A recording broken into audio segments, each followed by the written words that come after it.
going to do past tense as I have in present tense. So today I'm going to teach you past tense. First of all comes simple past tense. This is simple past tense.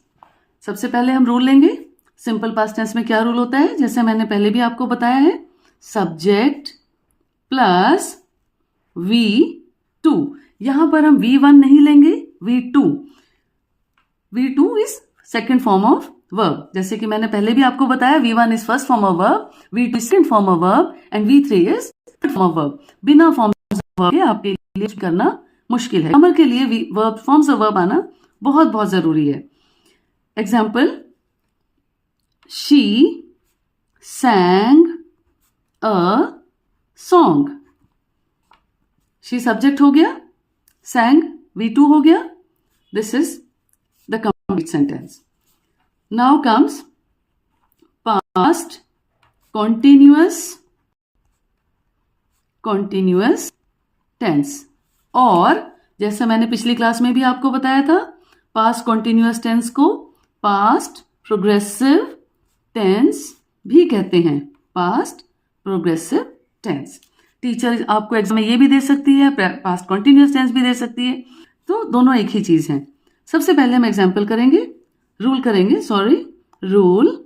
The rule is subject plus, अब इसमें हम एक और चीज add करेंगे क्योंकि ये past tense है, so this will be was या वर प्लस V1. अब यहां पे देखो ध्यान से, V1 plus ING.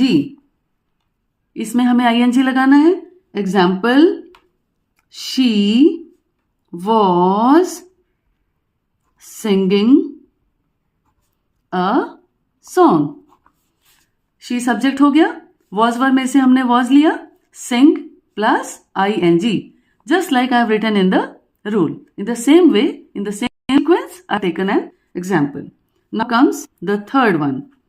Past perfect tense. Past perfect tense किसे कहते हैं? सबसे पहले मैं आपको ऊपर दोनों एक बार फिर से समझा देती हूँ. सिंपल पास्ट टेंस कौन सा होता है, जो काम हमने पास्ट में कर लिया वो पास्ट टेंस हो गया. She sang a song. इसका मतलब उसने गाना गाया था, वो काम खत्म हो चुका है. She sang a song. Past continuous tense, जिस काम को हमने पास्ट में ही शुरू किया, पास्ट में ही खत्म भी कर दिया, तो उसे कहेंगे पास्ट कॉन्टिन्यूअस टेंस. अब आता है past perfect tense. Past perfect tense किसको कहते हैं? रूल. सबसे पहले मैं आपको रूल बता दूं. जैसे हमने प्रेजेंट टेंस में हमने क्या यूज किया था, हैज या हैव. इसमें हम यूज करेंगे सब्जेक्ट प्लस हैड, क्योंकि ये पास्ट परफेक्ट है. एक पास्ट परफेक्ट में ही हैड आता है.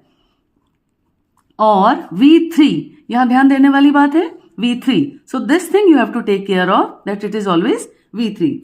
For example, she had cooked food. अब ये यहां पे थोड़ा लॉन्ग पास्ट की बात हो जाती है. जो काम ज्यादा पहले किया गया है उसको हम पास्ट परफेक्ट टेंस कहते हैं. वो काम पास्ट में किया था, पास्ट में ही खत्म हो गया, तो वो क्या हो गया, past perfect tense. Now comes past perfect continuous tense. Got it? अब बिल्कुल वैसे ही पहले की तरह सबसे पहले हम रूल लिखेंगे. रूल में सब्जेक्ट सबसे पहले प्लस, अब क्योंकि ये परफेक्ट टेंस था तो इसमें क्या आएगा, had. Had plus been plus V1 plus ING. अब मैं आपको एग्जाम्पल समझा देती हूं पहले, उसके बाद समझाती हूं. She had been singing a song. She subject हो गया, हैड बीन, जैसा मैंने सीक्वेंस में लिखा है, had plus been. She had been, then comes V1, she had been sing plus ING, she had been singing a song. उन्होंने काम अपना जो गाना गाया था वो शुरू किया, वो खत्म भी हो गया, पास्ट टेंस में ही खत्म हो चुका, तो उस टेंस को हम क्या बोलेंगे, past perfect continuous tense. I hope I am clear to you, and if you have not understood, if you have any query, you can always contact me. Thank you so much.